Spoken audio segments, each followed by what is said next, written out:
เฮ็ดแคบหมูหรอบ่ฟูมาเบิงเด้อตัวนี้เป็นแคบสะโพกติดมันเริ่มจากเฮาได้หนังสดมาเฮาก็สิมาหั่นมาแบ่งเพราะว่ามันชิ้นใหญ่เนาะแล้วก็เอาไปต้ม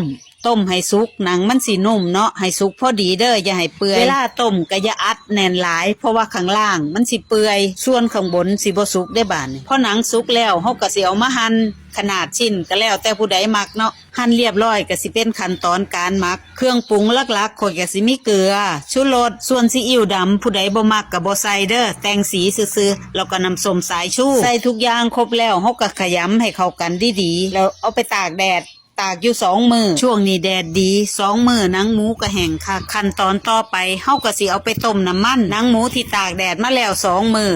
ขั้นตอนการต้มน้ำมันสิเฮ็ดง่ายเพราะหนังมันแห้งมันสิบ่ระเบิดผู้ใดที่มีปัญหาว่าเวลาทอดน้ำมันกระเด็นเพราะว่าหนังหมูเจ้าบ่ได้ตากแดดในหนังหมูมันมีน้ำพอไปถูกน้ำมันมันจึงกระเด็นต้มน้ำมันแล้วขั้นตอนนี้เฮาสิได้เป็นแคบหมูกึ่งสำเร็จรูปเวลาทอดก็ตั้งน้ำมันร้อนๆทอดฟูได้เลยฟูดีคัก